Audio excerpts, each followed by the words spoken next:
Hello everyone, मैं हूं मनीष और आप देख रहे हैं अपना यूट्यूब चैनल कॉर्पस जूरिस। तो चलिए स्टार्ट करते हैं। आज का जो हमारा लेक्चर है वो साइटोलॉजी का 6वां लेक्चर यानी कि 6 लेक्चर है। बाकी के जो 5 लेक्चर हैं यदि आप नहीं देखे हैं तो हमारे प्लेलिस्ट में जाइए, वहाँ से जो है उसका आप जो है साइंस एंड टेक्नोलॉजी में जाएंगे, वहाँ से उसका आप लाभ उठा सकते हैं। तो आज जो हम डिस्कस करने वाले हैं सेल डिवीज़न के बारे में। ठीक है, सेल डिवीज़न के बारे में हम डिस्कस करेंगे। ये सेल डिवीज़न क्या होता है, जिसको हिंदी में हम कहते हैं कोशिका विभाजन। ठीक है, इसको हिंदी में हम कहेंगे कोशिका विभाजन। काफ़ी जो है हम डिटेल फॉर्म में इसकी हम स्टडी करने वाले हैं। चाहे आप जो है स्टेट पीसीएस का एग्ज़ाम दे रहे हो, किसी भी स्टेट का पीसीएस का एग्ज़ाम दे रहे हो, या जुडिशरी का, चाहे वो बिहार जुडिशरी हो, चाहे यूपी जुडिशरी हो, या किसी भी एसएससी, बैंक, रेलवे, जहाँ पर जो सिलेबस में यदि साइंस है, साइंस में जो है आपका बायो आएगा, तो वहाँ जो है ये काफ़ी जो इम्पोर्टेंट पॉइंट्स आपके लिए होंगे। तो यहाँ से जो है आप उसका लाभ उठा सकते हैं। तो जो हम ये डिस्कस करने वाले हैं सेल डिवीज़न के बारे में, आखिर में सेल डिवीज़न क्या होता है, इसको हम सीखने की कोशिश करते हैं। ठीक है, यानी कि आप जाहिर सी बात ये समझ रहे होंगे कि सेल और यहाँ पे दो वर्ड ले, सेल डिवीज़न। सेल के बारे में आप लोगों को पता है, डिवीज़न का मतलब होता है विभाजन, यानी कि यहाँ जो है डिवीज़न का मतलब टूटने से है। ठीक है, यानी कि कहने का मतलब ये है कि एक नई कोशिका जो है, एक नई सेल जो है, कैसे उसका फॉर्मेशन होता है वो जो है हम यहाँ पे सीखेंगे। और किससे फॉर्मेशन होता है, कौन इसके खोज करता है, उन सारे जो इम्पोर्टेंट पॉइंट्स हैं आज के इस वीडियो में जो है सेल डिवीज़न से रिलेटेड वो हम देखेंगे। तो सबसे पहले बात आती है यहाँ पे कि सेल डिवीज़न होता क्या है। ठीक है, आखिरी में जो है हम देखेंगे कि सेल डिवीज़न होता क्या है। तो सेल डिवीज़न कुछ नहीं, एक प्रकार का प्रोसेस है जो क्या करता है, सेल को जो है डिवाइड करता है। ठीक है, सेल डिवीज़न क्या है, एक प्रोसेस है, ये चीज़ समझिए। एक प्रोसेस है जो क्या करता है, पुरानी सेल क्या होती हैं, इस प्रोसेस पे पुरानी जो सेल होती हैं वो ब्रेक हो जाती हैं और वही पुरानी सेल जो है नई सेल का निर्माण करती है। यानी कि जब विभाजन के दौरान, यानी कि टूटने के बाद जो पुरानी सेल होती है वो जो है टूट करके एक नई सेल का निर्माण करती है। यानी कि यह एक प्रक्रिया है, यानी कि हम यहाँ पे लिख सकते हैं वह प्रोसेस, वह प्रक्रिया, ये समझिएगा यहाँ पे कि वह प्रक्रिया जिसके अनुसार सेल अपने आप को, वह प्रक्रिया जिसके अनुसार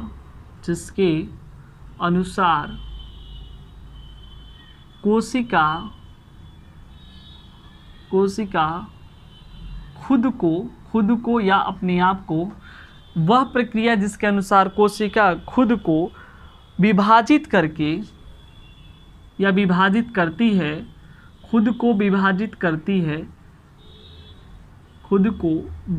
करती है और नई कोशिका का निर्माण करती है। खुद को विभाजित करती है और नई कोशिका का निर्माण करती है, और नई कोशिका का निर्माण करती है, तो इसे कोशिका विभाजन कहते हैं। इसे कोशिका विभाजन यानी कि सेल डिवीज़न कहते हैं। ठीक है, सेल डिवीज़न कहते हैं।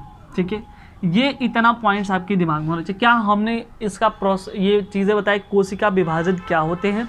तो सबसे पहले सीखने की बात यह है कि आखिर में कोशिका विभाजन क्या होता है। तो जब कभी कोई पुरानी कोशिका, ओल्ड सेल जो है, यदि वो ब्रेक हो जाती है, वो टूट जाती है, वो विघटित हो जाती है, वो विभाजित हो जाती है, और उसी विघटन, उसी विभाजन, उसी टूटने के बाद जो है एक नई कोशिका, यहाँ पे ये चीज़ इंपॉर्टेंट है, एक न्यू सेल का फॉर्मेशन करती है। तो उसे, यानी कि जो जिस प्रक्रिया से वो टूटी है, उसी प्रक्रिया को हम क्या कहेंगे, सेल विभाजन का नाम देंगे।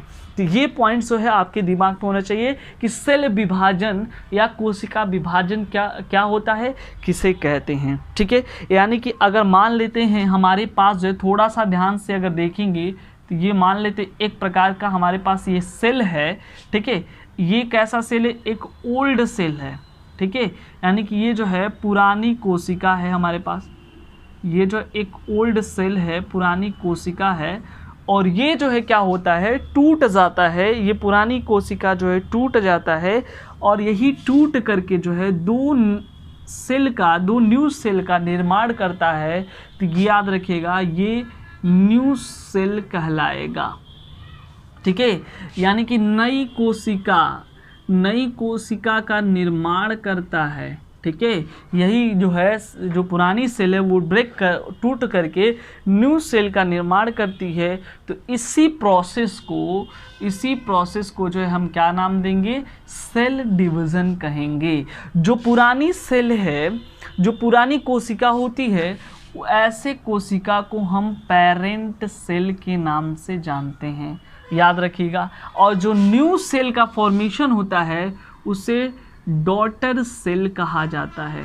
तो ये दो पॉइंट्स यहाँ पे हम एडिशनल पॉइंट इसको समझेंगे कि जो पुरानी सेल होता है उसे हम क्या कहेंगे, पेरेंट सेल कहेंगे, और जो न्यू सेल का फॉर्मेशन होता है उसे हम क्या कहेंगे, डॉटर सेल कहेंगे। अब यहाँ पे हमने सीख लिया कि कोशिका विभाजन क्या होता है और किस तरह से जो है ये जो है पुरानी सेल जो है टूट करके नई सेल का निर्माण होता है।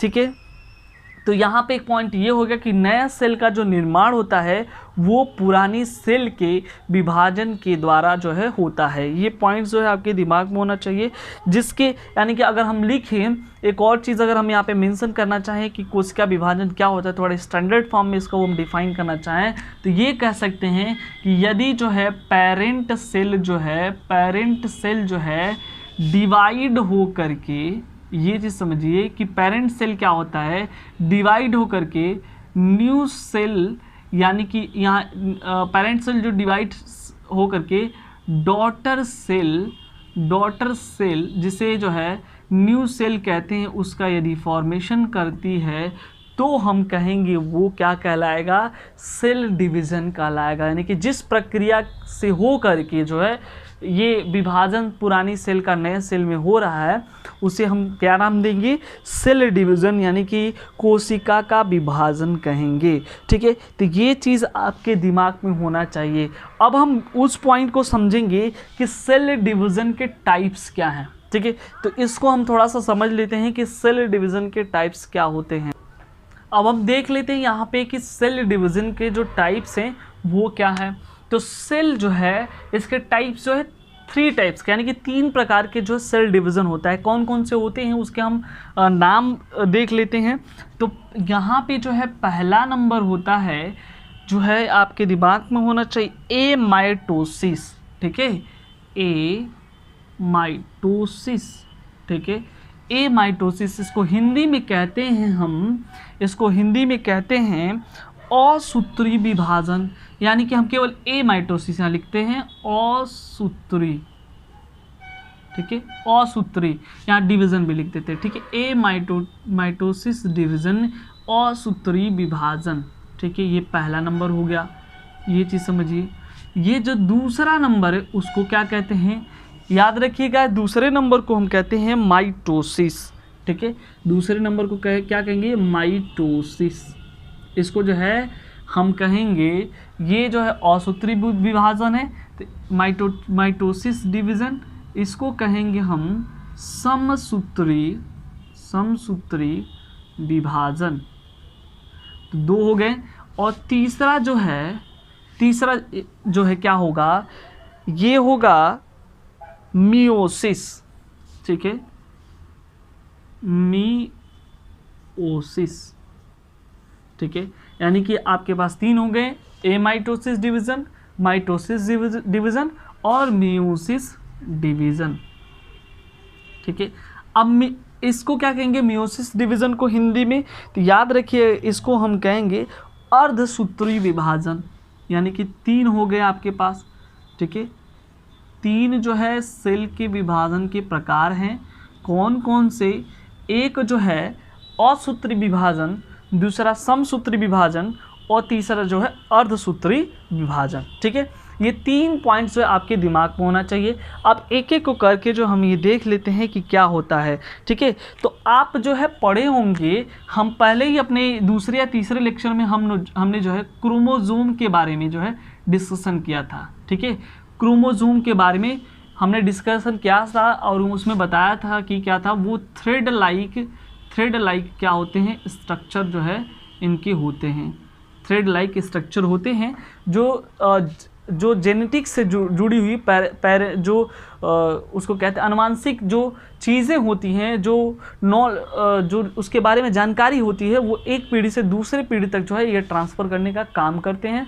तो ये सारी चीज़ें हमने डिस्कस किया था। तो इससे संबंधित यहाँ पे एमाइटोसिस जब डिवीज़न होता है किसी सेल में, तो याद रखिएगा इसमें क्या होता है, इसमें जो है किसी क्रोमोसोम का डिवीज़न नहीं होता है। जैसे क्रोमोसोम से संबंधित है, क्रोमोसोमी का जो है इसमें सेल डिवीज़न जब होता है तो क्रोमोसोम का डिवीज़न होता है। तो याद रखिएगा जो एमाइटोसिस डिवीज़न होता है इसमें जो है किसी भी प्रकार का या किसी भी ऐसे भी कर सकते हैं, किसी भी प्रकार का या किसी भी क्रोमोसोम का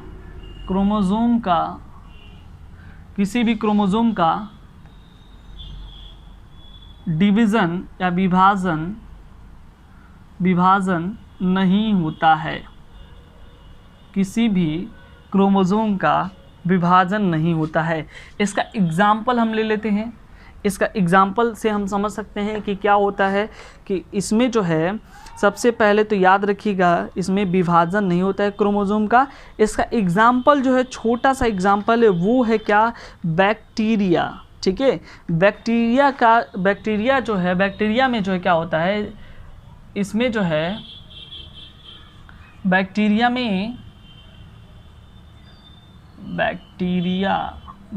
में क्या होता है, क्रोमोसोम का विभाजन नहीं होता है।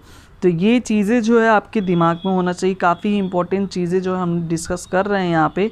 ठीक है, तो सारी चीज़ें जो है आपके दिमाग में होनी चाहिए। अब दूसरी अगर बात करें, नंबर 2 की बात करें, तो नंबर 2 में जो है क्या है, यहाँ पे माइटोसिस है, जिसे समसूत्री विभाजन कहते हैं। तो याद रखिएगा एक चीज़ और समझिए कि जो माइटोसिस है इसकी खोज जो है कौन किया था, याद रखिए खोज जो है माइटोसिस का एक वैज्ञानिक थे, फ्लेमिंग। ठीक है, फ्लेमिंग नामक वैज्ञानिक ने जो है इसकी डिस्कवरी किया था। ठीक है, अब माइटोसिस यहाँ पे आप देख सकते हैं समसूत्री। ठीक है, यानी कि 2 वर्ड से मिलकर बना है, सम अलग है और सूत्री अलग है, ये समझिए। सम मतलब होता है समान, सम मतलब क्या होता है, समान। ठीक है, असूत्री मतलब क्या होता है, सूत्री मतलब जो है वो गुणसूत्र की बात कर रहा है। ठीक है, क्रोमोसोम की बात कर रहा है, गुणसूत्र की बात कर रहा है, यानी कि सम गुणसूत्री यानी कि समसूत्री यानी कि समान गुणसूत्र का इसमें क्या होगा, विभाजन होगा। यानी कि वह सेल डिवीज़न, यानी कि यहाँ पे ऐसे लिख सकते हैं, समान क्रोमोसोम का, या ऐसे कर सकते हैं वह सेल डिवीज़न जिसमें समान गुणसूत्रों का विभाजन होता है, या ऐसा विभाजन जिसमें गुणसूत्रों के समान रूप से विभाजन होता है, उसे जो है हम क्या कहेंगे, माइटोसिस या समसूत्रीय विभाजन के नाम से हम जानेंगे। ठीक है, ये चीज़ें जो है आपके दिमाग में होना चाहिए।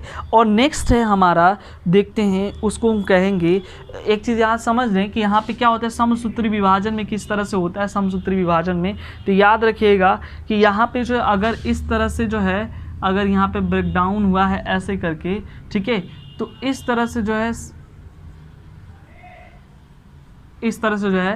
यहाँ पे क्या होगा, ये सेल डिवीज़न यहाँ पे होगा। ठीक है, अगर वहाँ नहीं दिख रहा है तो ऐसे समझें, यहाँ इस तरह से जो है सेल डिवीज़न यहाँ पे इस तरह से होगा। ठीक है, उसके बाद मियोसिस डिवीज़न की बात करते हैं, अर्धसूत्री विभाजन की बात करते हैं। तो अर्धसूत्री विभाजन में आप समझिए, अर्धसूत्री यहाँ 2 वर्ड से मिलकर बना, अर्ध अलग बना है, अर्ध मीन्स होता है आधा। ठीक है, सूत्री मीन्स होता है गुणसूत्र। ठीक है, यानी कि ऐसा विभाजन जिसमें जो है क्रोमोसोम जो है क्या होता है, क्रोमोसोम का डिवीज़न जो है आधा होता है या बीच से टूटा हुआ, इस तरह से कह सकते हैं। जैसे मान लीजिए यहाँ पे इस तरह से हो, अगर इस तरह से यहाँ पे दिखाई दे रहा है, तो इसका अगर हम डिवीज़न करें यहाँ पे, तो यहाँ से ये बीच से ही ब्रेक ब्रेक कर जाता है यहाँ से, ठीक है। तो इस तरह से जो है ये यहाँ पे चला आता है। तो यहाँ पे आधे गुणसूत्र का अर्ध गुणसूत्री विभाजन होता है। इसकी जो डिस्कवरी था, इसकी जो खोज किया था वो कौन था, इसको समझते हैं। इसका जो खोज अधिकतर ये पूछा जाता है, इसका खोज जो है हर्टविग नामक जो है हर्टविग नामक जो है वैज्ञानिक ने किया था। तो ये 3 पॉइंट जो है हम यहाँ पे डिस्कस किए हैं। तो ये चीज़ समझिए। सबसे पहले जो है याद रखिएगा, सबसे पहले 1855 में, ठीक है, 1855 में जो है वर्चो नामक वैज्ञानिक ने जो है सेल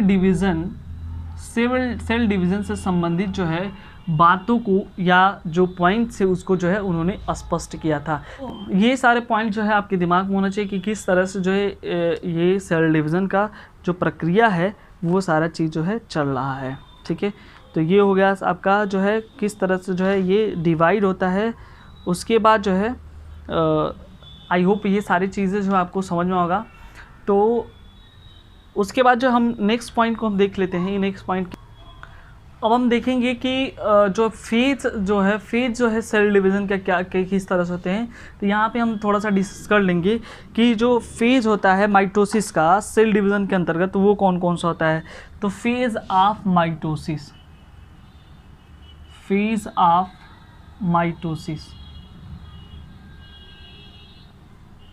ठीक है। माइटोसिस के फेज कौन कौन से हैं, तो याद रखिएगा यहाँ पे हम इस तरह से बना देते हैं। पहला जो फेज होता है उसका पहला फेज होता है प्रोफेज, ठीक है, प्रोफेज। दूसरा नंबर होता है आपका मेटाफेज।